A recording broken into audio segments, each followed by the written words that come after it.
Good afternoon, everyone.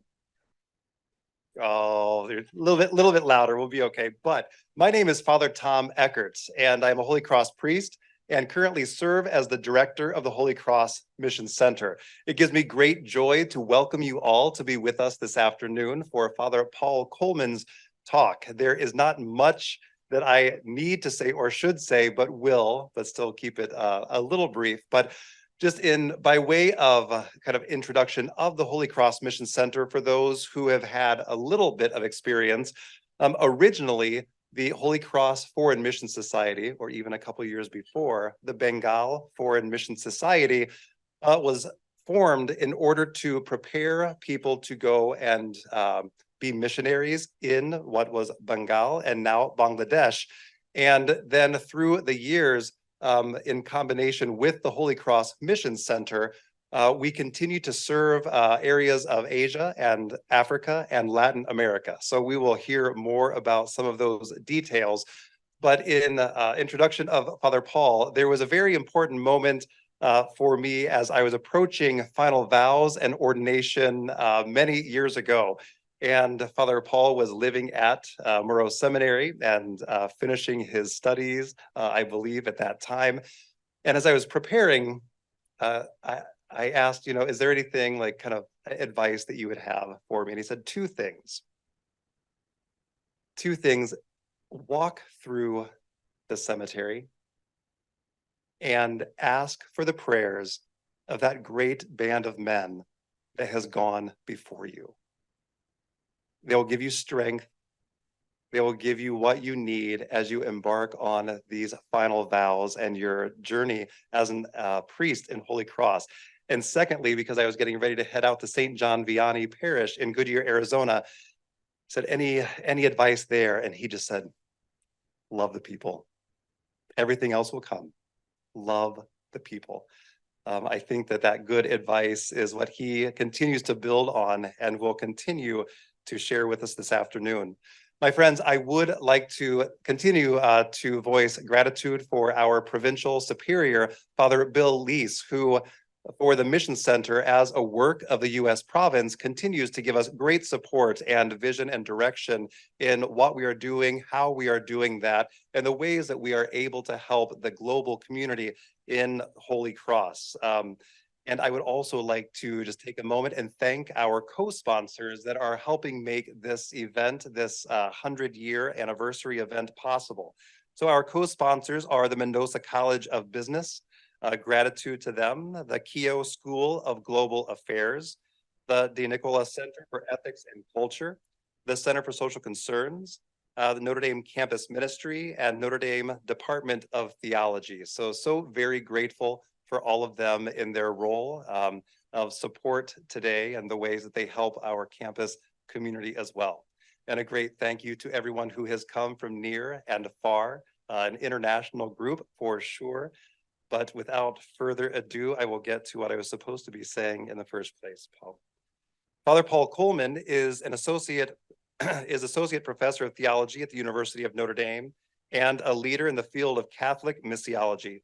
He holds fellowship positions in the Kellogg Institute for International Studies, the Kroc Institute for International Peace Studies, the Ansari Institute for Global Engagement with Religion, and the Nanovic Institute for European Studies, all of which are part of the Keough School of Global Affairs here at Notre Dame.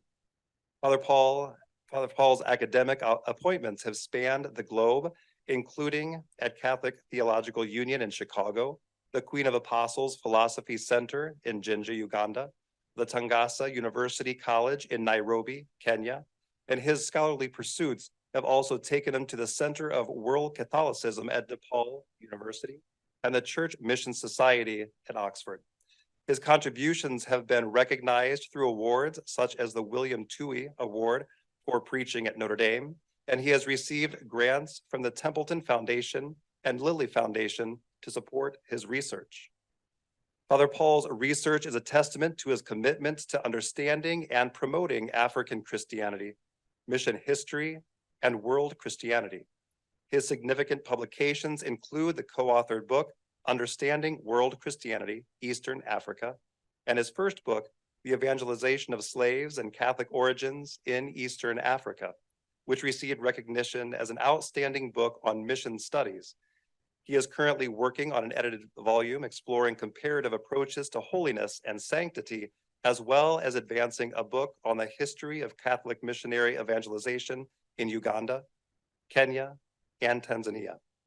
Beyond his scholarly achievements, Father Paul has served as the director of Notre Dame's Center for Social Concerns, the president of the American Society of Missiology, the president of the International Association for Mission Studies, and as a trustee at St. Mary's College, the University of Notre Dame, and Tangasa University College in Nairobi.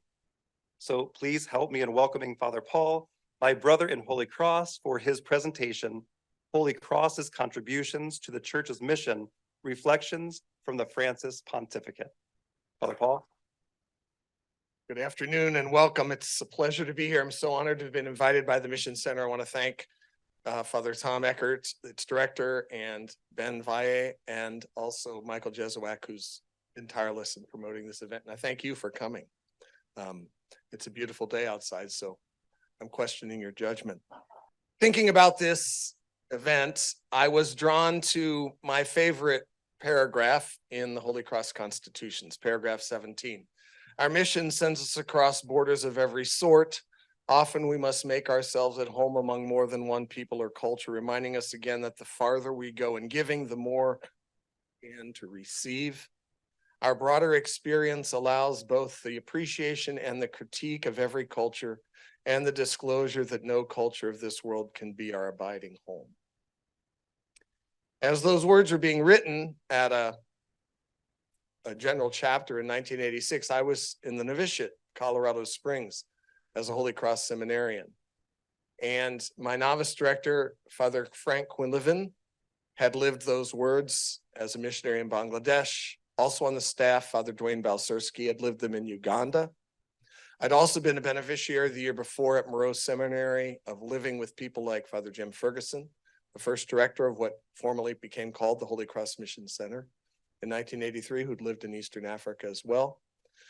During my novitiate year, I came to meet Jack Keefe, who's also here. When I was in Austin, Texas, he also worked in Eastern Africa.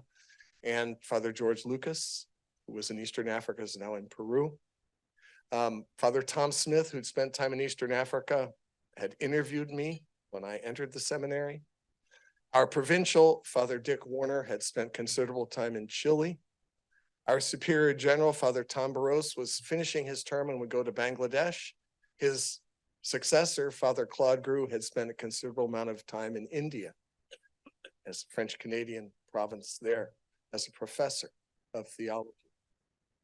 So when I went as a seminarian to Eastern Africa with now Father Russ McDougall, my classmate, 1987 and 88, it felt like a bit of a fulfillment because so many of my heroes had left South Bend and Notre Dame to be formed by churches and communities and the congregations work outside the United States.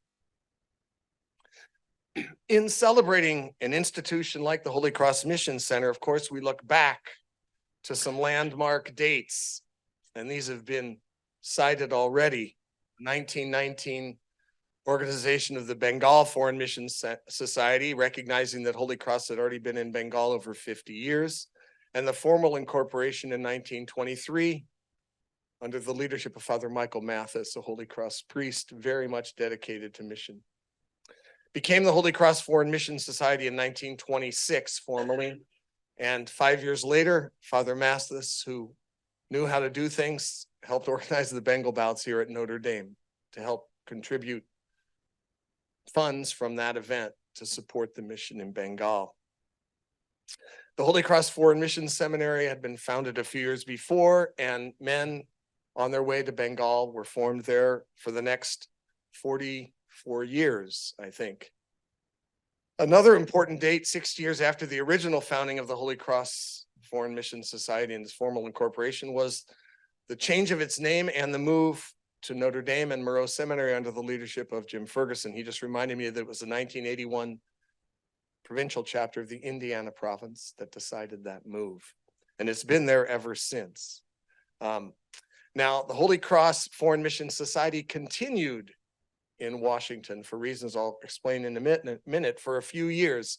And its then director, Father Gus Fell, was very much heartened by the fact that Jim Ferguson, a missionary himself, was in charge at South Bend, because Father Fell was not that trusting of Holy Cross in Indiana to keep supporting the missions. And so he wanted to make sure that the funds that he and so many other fundraisers had raised for the mission in Bangladesh, and by extension, East Africa and Latin America, that those funds continued to go. So Father Gus eventually did move to South Bend and was a wonderful presence at Moreau Seminary when I was there in 1986. And now 100 years later, we have the Centennial celebration. So it's great to have you here with us doing this. I want to organize my talk around certain kinds of instincts that I think characterize Holy Cross, a certain penchant for institutionalization, and the ideas that support those instincts becoming institutions, and then undergird the institutions themselves. Those are instincts to be intercultural and international in Holy Cross that go back to the very beginning. And U.S. Catholic history and even Notre Dame's history helped shape the way the Holy Cross Mission Center got institutionalized. And then ideas about Catholic mission and the church's mission more broadly have kind of reflected what has been and created new possibilities as Holy Cross has pursued its mission. So instincts, institutions, international institutionalization, and ideas. I want to organize my thoughts around. Instincts. Holy Cross is a local name. Doesn't refer to the cross of Jesus so much as a neighborhood outside of Le Mans, France. And it was a little village, the Village de Saint-Croix, not far from downtown Le Mans. Like so many international bodies in the Catholic Church, this very local name masked global aspirations. For us, it was Saint-Croix.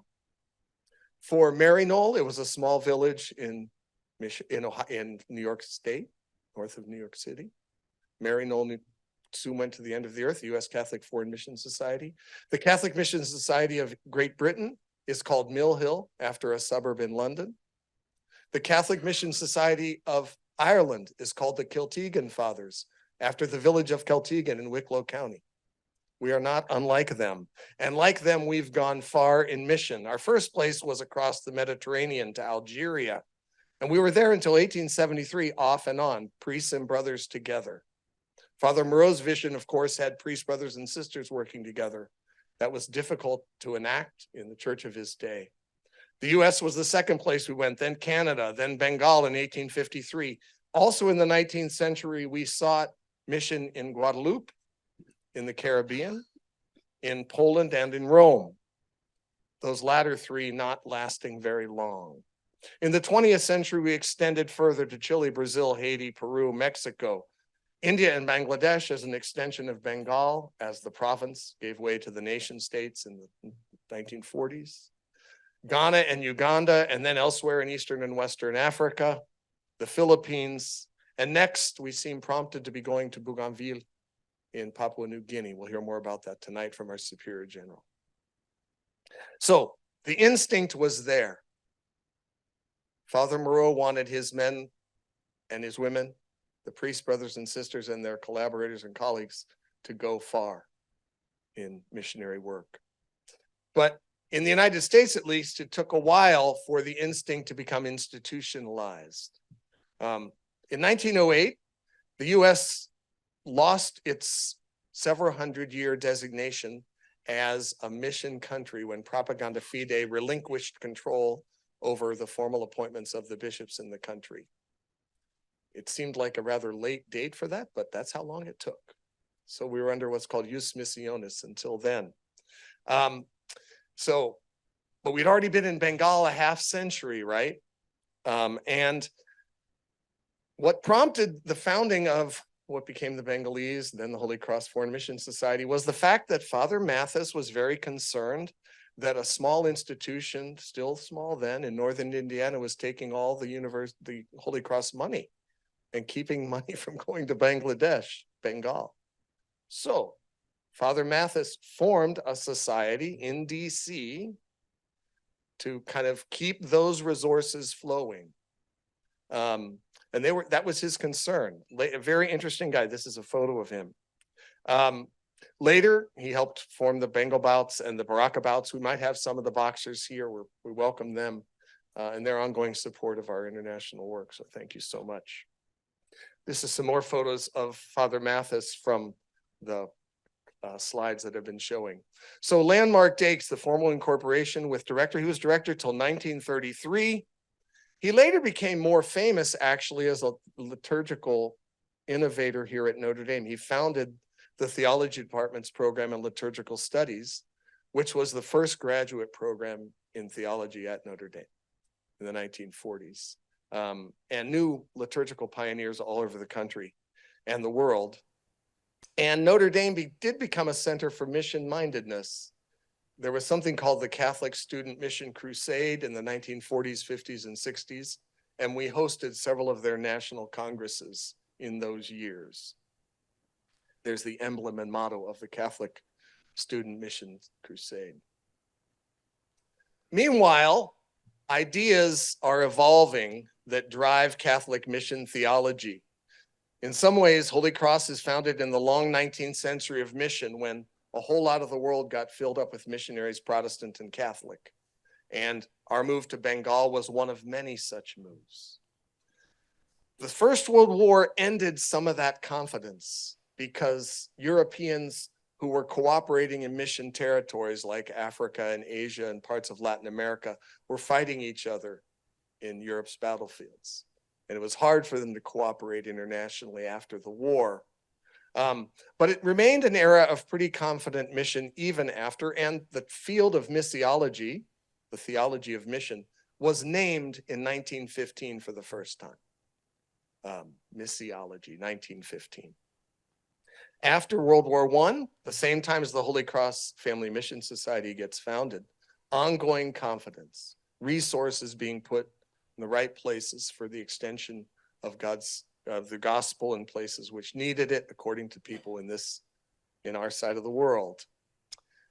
In mid-late 20th century, of course, doubts about Christian mission emerge from thoughtful people.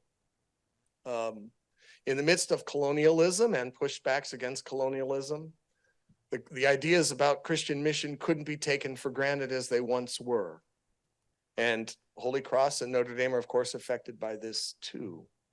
The Second Vatican Council sought to address this and embrace mission and human development, linking the message of the good news with improving human well-being in very deliberate ways. And Pope Francis's pontificate is in some ways another landmark. Pope Francis has called all believers to be missionary disciples, a very kind of deliberate calling upon a term that's important to him. So I want to just say we're going to turn and spend a little bit of time at the Second Vatican Council and beyond to talk about those ideas that supported the institutionalization that followed the instincts. But it's worth saying that the 20th century saw lots of mission documents that would have been taught at places like the Bengalese becoming the Holy Cross Forward Mission Seminary in Washington, D.C. These documents by popes like Benedict XV and Pius XI and XII and John the 23rd pushed for certain kinds of ideals in missionary practice. Cooperation among religious orders instead of rivalries. Hard to believe, but there were rivalries between Catholic religious orders way back then, not just on basketball courts today or football fields. The forming of local clergy and local religious, pushed by popes, hard, with money and institutional support. The importance of catechists in local churches, something pushed in 1926 in Rerum Ecclesiae. In the mid-20th century, of course, in the midst of the Cold War, the so-called loss of China in 1949 prompted the Vatican to write a document about that because thousands of Catholic missionaries were forced to leave China at that time. And they found their way in all sorts of places. Maryknoll moved to new countries because it was forced out of China that it had never been to before, including Eastern Africa and parts of Latin America. The late 1950s, as independence movements arise around the world, the Vatican is paying attention and thus urges European churches especially to send leaders to places like Africa, where independent nations are emerging and are soon to emerge, to train people to take up citizenship. And even John the 23rd in the late 50s wrote about the need for churches to be prominent, training laity to become citizens of new independent nations. Famously, Archbishop Joseph Chiwanuka of Uganda put together a very influential letter that sought to prepare Uganda's independence, training the citizens of that country to learn what it meant to develop political parties, to organize around interest groups, to lobby legislators, etc. During the colonial period, that had not been a big priority for the British, so that the Catholic Church felt the need to take that on. Meanwhile, of course, back in Washington, D.C., the Holy Cross Foreign Mission Society is doing its work. It is very Indiana province centered, quite naturally. The Indiana province we might call it the Western province, centered at Notre Dame. Its successor is the U.S. province of priests and brothers. And the Holy Cross Foreign Mission Society supported missionaries on home leave with hospitality. It helped organize education at that mission seminary. It gave inspiration to all sorts of other kinds of Holy Cross works. And it had links to U.S. Catholic mission support. Missionaries of a certain era will remember this brother in Wisconsin who used to get extra materials from manufacturers that were almost slightly post-dated. And if you brought him one of those large containers, he would fill it with a motorcycle and 14 boxes of chocolate and a bunch of Dial soap and some shampoo and some detergent and a sewing machine. And then 6 months later, that container would show up at your mission if you raised enough money to get there. And that was his ministry up in Wisconsin. I never visited the place. I always wanted to see his warehouses just to see how he did his thing. The biggest work of the Holy Cross Foreign Mission Society, however, was fundraising. And they did what is called road work, and they had mission appeals in dioceses all over the country. You've probably been to churches that have mission appeals. How do you get to do a mission appeal in a diocese? You convince the bishop, hey, you should have Holy Cross come to do your mission appeal in your diocese, especially in your wealthier parishes. Now, Father Tom Fitzpatrick was director of the Holy Cross Foreign Mission Society in the mid-40s to 1959. I happened to have the blessing of living with him at St. Joe Parish in South Bend in the early 90s. I still remember him bragging. What he bragged about was that for Notre Dame home football games, he had more football tickets to distribute to bishops around the country than Father Hesburgh, in order to get those bishops to allow our missionaries to go to give mission appeals in those dioceses. He was a great old guy, Fitz. He was just as mischievous as he looks. Meanwhile, other ideas are percolating in mission, and it's these later 20th century ideas that really do shape the contemporary approach to mission that shapes the Holy Cross Mission Center today. So I mentioned those mid-20th century encyclicals that sought to kind of operate new missionary tactics for new church situations. But starting in 1965 with the Second Vatican Council's document Ad Gentes, the church starts rethinking how it kind of situates mission inside of its work.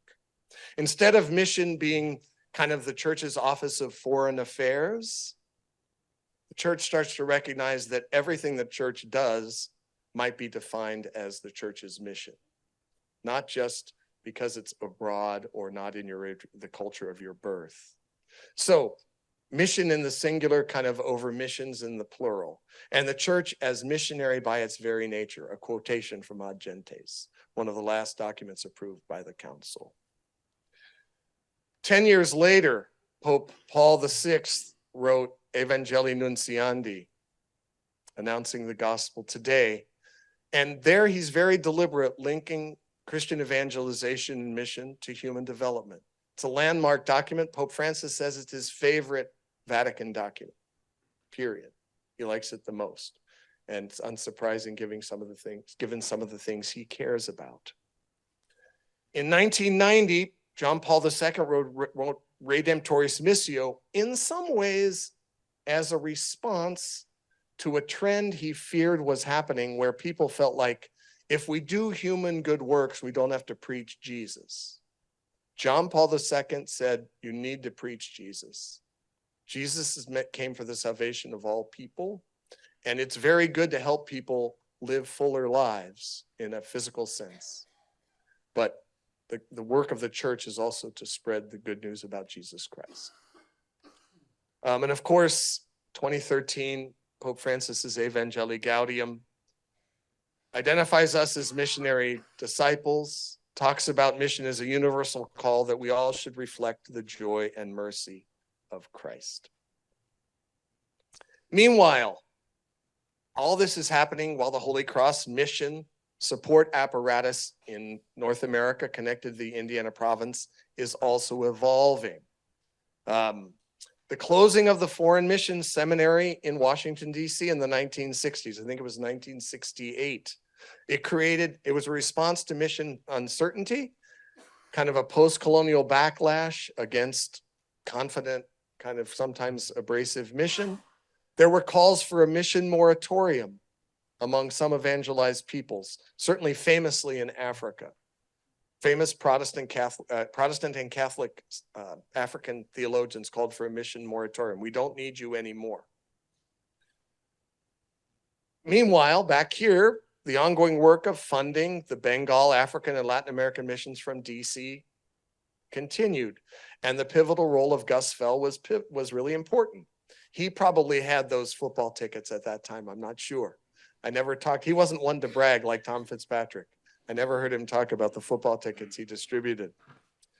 And there's an increasing awareness of a need for integration, organization, and consolidation.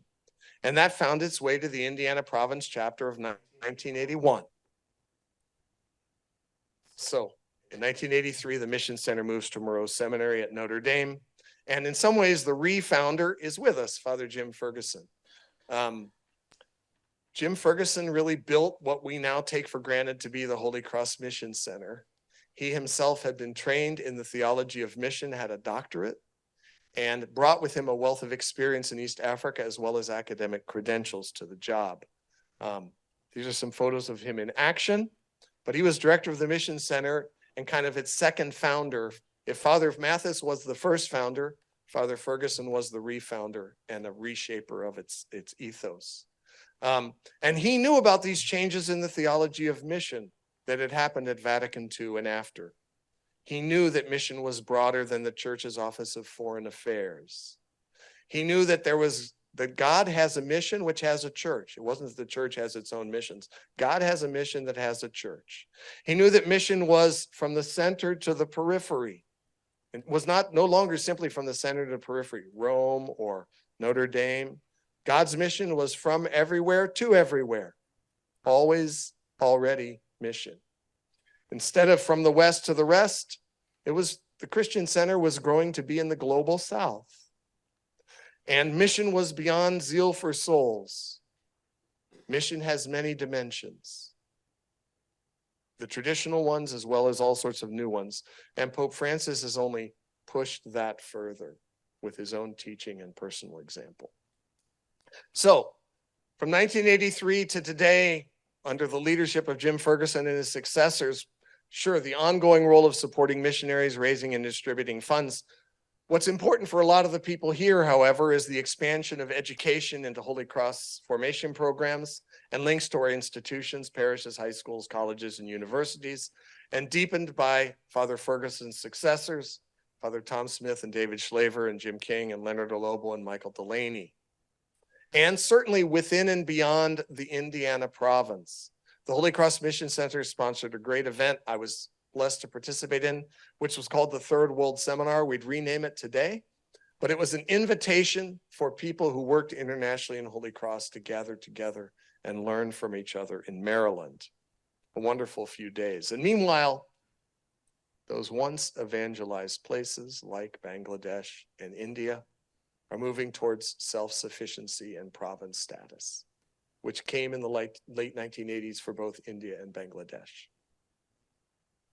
And in Holy Cross, we started and are continuing as we grow towards thinking as a congregation, not just as individual units. Ongoing respect for the value of institutions, especially schools. Everywhere we go, we seem to found institutions, especially schools, and we reflect the demographic shift toward the global South, like the church as a whole. We are growing most quickly in South Asia and parts of Africa. We're holding our own in the United States. We'd always love to have more people join us. And we're really decreasing in some of our traditional centers, as you might imagine. When I think about Holy Cross's global distinctiveness, I identify these distinctives in our global identity. These are not things unique to us, but they are distinctive, in my opinion. And collectively, they give us a certain kind of a profile. First is that we do have ongoing what is called missio ad gentes, mission to unevangelized peoples, or primary evangelization. That it happens in Northeast India most vividly. Part of me wonders whether it also needs to happen much more closer to here. But Northeast India has been a place where we have pretty incredible primary evangelization over the last half century or so. We continue to have prominence of institutions and ideas that percolate them as we carry out educating in the faith. Places like Notre Dame and our other colleges and universities and high schools facilitate the embrace of mission by those who attend them and work there and support them. We have the option for the poor operative in places like Haiti and elsewhere, and certainly everywhere, we hope, but vividly in Haiti, the poorest country in the Western Hemisphere. I would also say we have a rather prominent devotional spirituality, collectively speaking, the largest church dedicated to St. Joseph in the world and the center of pilgrimage, as well as Holy Cross Family Ministries, which spreads family prayer and rosary prayer all over the world. These are interesting things, distinctives, I would say, collectively for our congregation. So the next 100 years of Holy Cross Mission Center. Tom, you ready? Mike, Benjamin. So I think integrating these global distinctive aspects of Holy Cross is an ongoing call. It doesn't just fall to this institution. That's a common Holy Cross invitation I think we have set before us. We continue to need to educate our members, colleagues, and collaborators and supporters about our global mission and our distinctive aspects. We need to figure out how to do ongoing supportive evangelization at frontiers, especially the frontier between belief and unbelief, which has always been the particular task of mission, as it's commonly understood. But there are other frontiers too, and certainly challenges of disaffiliation in our own culture invite us to think about mission differently here. Working with the leadership and congregation and its constituent units for all sorts of things to move from these instincts that are abiding to appropriately innovative institutions shaped by compelling ideas about our role in God's mission in Christ and through the Spirit. In short, it's very exciting. Thank you very much.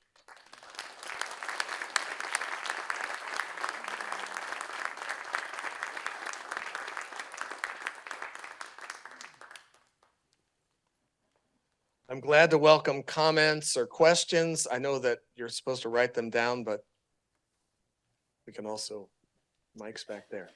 Yes, if you have questions for us, you can write those down. And is Bridget in here with us? Benjamin's back there. If you have them, just hold those up and we will pick those up.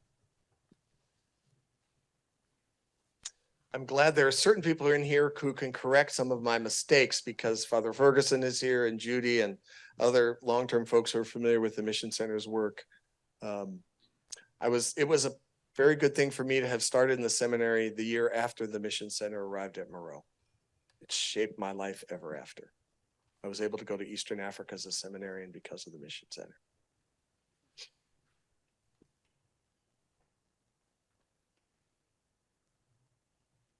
Father Kollman, I know you were in East Africa yourself. I was intrigued by this idea of the church as a training ground for citizenship and the practices of citizenship.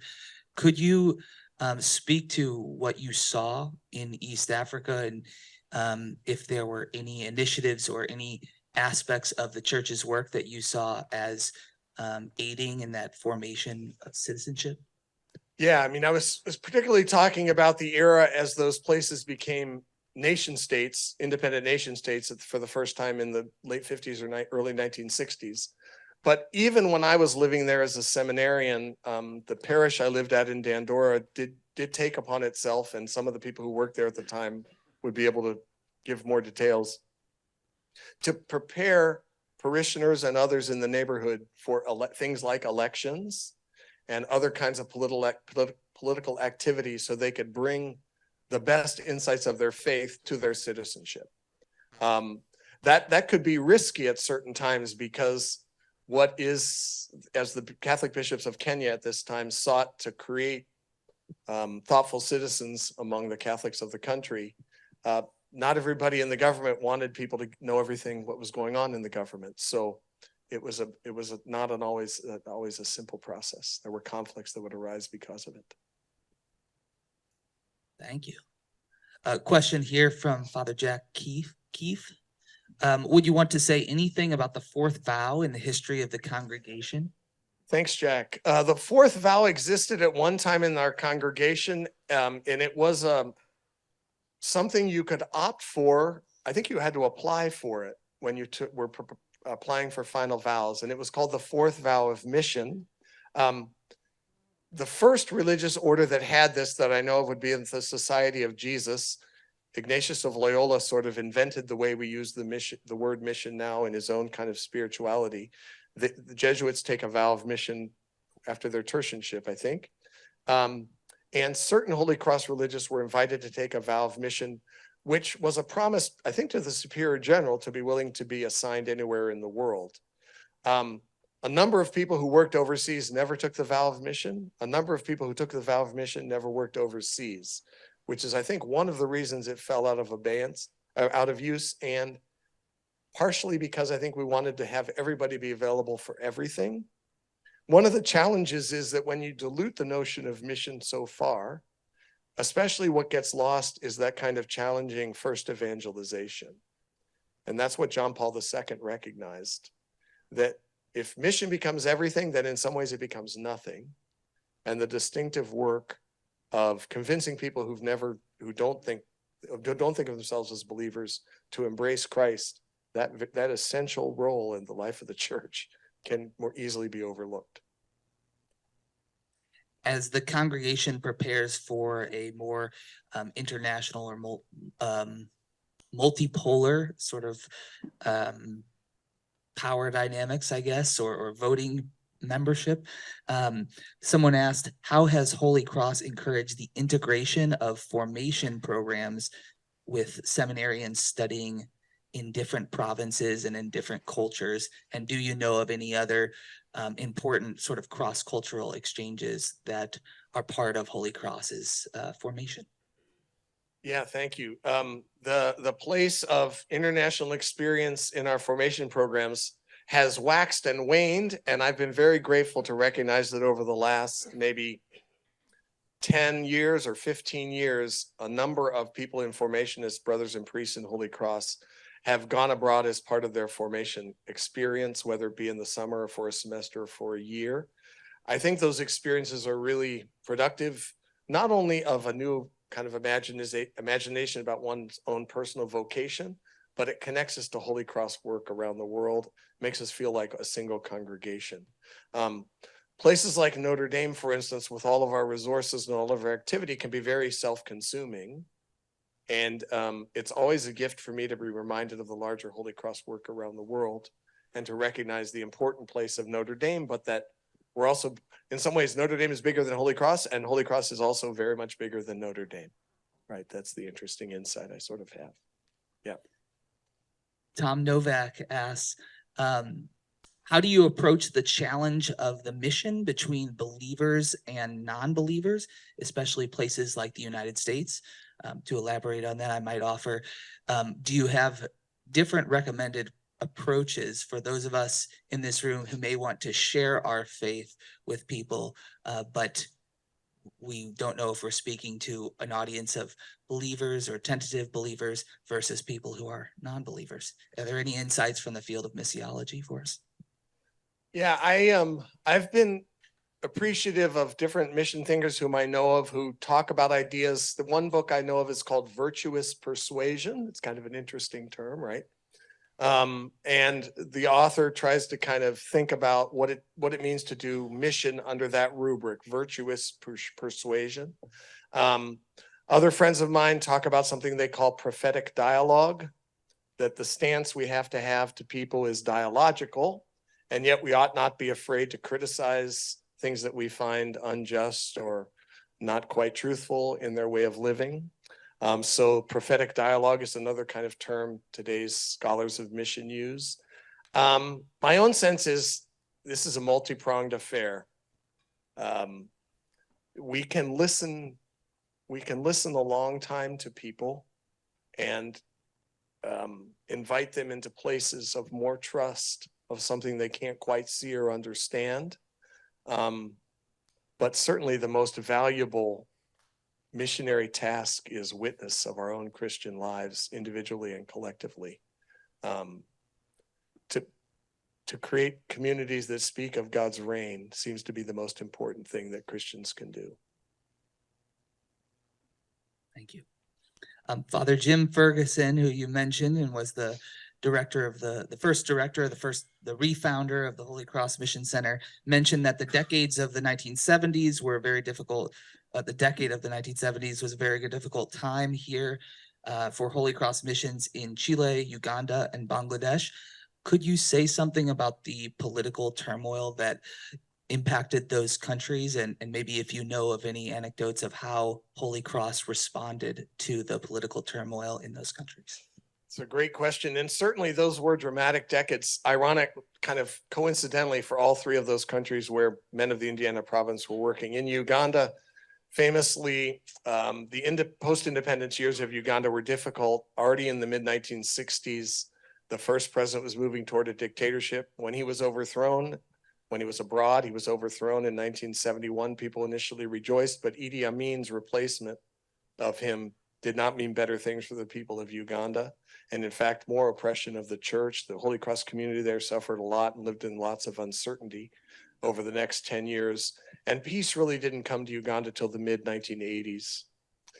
In Chile, of course, there was the coup in 1973, which led to the imprisonment and torture of some of our members over the next few decades, over the next few years, until the plebiscite that replaced that coup government with democratic governance in the late 1980s. And in Bangladesh, of course, Bengal, East Bengal, where we had been for 125 years, was initially East Pakistan. There was West Pakistan, which is now the country of Pakistan. East Pakistan is now Bangladesh. Those two countries, that one country were on opposite sides of India. It was a recipe for disaster. So 1947 independence, 1971 civil war, as the people of East Bengal, West Pakistan, or East Pakistan wanted independence. The Indians came in on the side of Bangladesh, and that's why Bangladesh is an independent country. But it was a bloody, terrible war. And a number of our missionaries worked very hard to protect their people. Some of them suffered terribly in that as well. Yeah. Thank you. And I'll take that as an opportunity to point out the impact cards of Archbishop Theotonius Ganguly that are on your table. He was influential in Bangladesh at that time. He was the Archbishop of the capital city of Dhaka and was supportive of the cause of liberation there. And he's a double domer, just so you know. I appreciate this question here from seminarian Keenan Bross, and I hope you'll have some advice for us here. Given our understanding of mission in the 21st century and the changing demographics of the congregation, do you have any advice for the administration of the Holy Cross Mission Center and the staff of what we can do to better reflect the global population that we serve. Thanks so much, Keenan. My own sense is the Mission Center's educational work is in some ways its most important work, because there are lots of Holy Cross institutions that have ties with parts of our congregation elsewhere, and deepening those ties can only intensify people's experience of the global church and of the global Holy Cross for their benefit. I think about our secondary school students in the 15 or so secondary schools in this country. I think about our parishes. I think about our colleges and universities. I think about the transforming power of meeting Holy Cross outside of Notre Dame for Notre Dame students, many of whom are here. You return to your dorm differently when you've seen Holy Cross in Uganda or Bangladesh or Chile or Peru or Mexico. It changes the way you live here, and that's a really good thing. I think that's a wonderful note to end on. Father Paul Kollman, thank you very much for your time. I know you have to get going. You have a meeting in just 10 minutes. So if I can ask everyone to stay seated while Father Paul departs. I don't mind. I can greet people. No worries. Thank you so much. Thank you.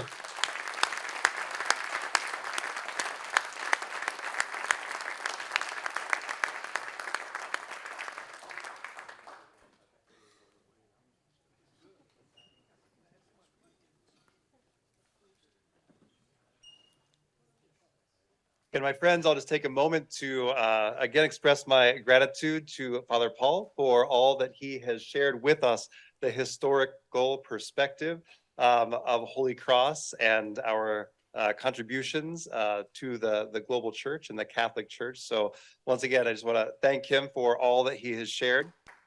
Appreciate that. And I just want to say a couple of notes of thanks and introduction for a few other people and departments here. When we first started speaking about the possibility of this conference, we worked with Father Austin Collins and Chuck Lamphere in the Office of Mission Engagement and Church Affairs. And we also worked a great deal with Father Bob Dowd from the Provost Office and also the Superior of Holy Cross on the campus here at Notre Dame. And I would just like to thank them for the encouragement and kind of giving us guidance and direction. I believe Father Bob is here. I'm not sure about the others. So Bob, thank you very much for all of your support there. And then some of our visitors, I know that Father Pat Gaffney is here from Bangladesh. We all, I think, know well Father Pat, served as Vice Chancellor at Notre Dame University at Bangladesh, and also James Barassa, who was the former District Superior of what is now the province of East Africa. So thank you, James, as well. And we'll be hearing later this evening from Brother Paul Benarczyk, our Superior General. So thank you, Brother Paul, for being with us as well. Thank you very much. And then just a great debt of gratitude for the Moreau Seminary community and also Corby Hall in being able to host our guests. Lastly, but not least, and I will probably remember more to be able to thank this evening, but for those who have participated in Baraka bouts or Bengal bouts, could you please stand? I think a few of you have been able to come.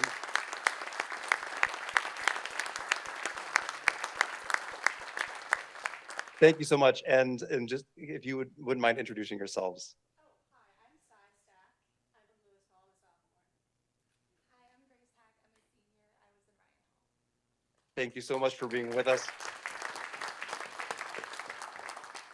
And this past year, I've had the great experience and very tiring experience of doing some of the workouts with the Bengal bouts and Baraka bouts.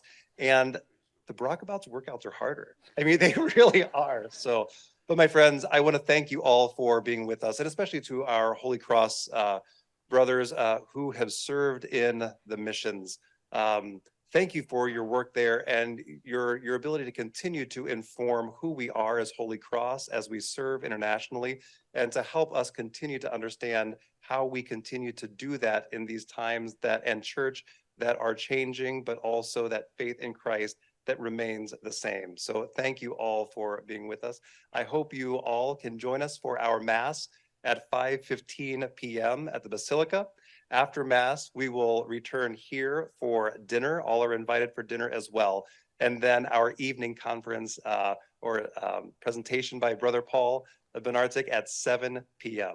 So thank you all, and let us end in the name of the Father, and of the Son, and of the Holy Spirit.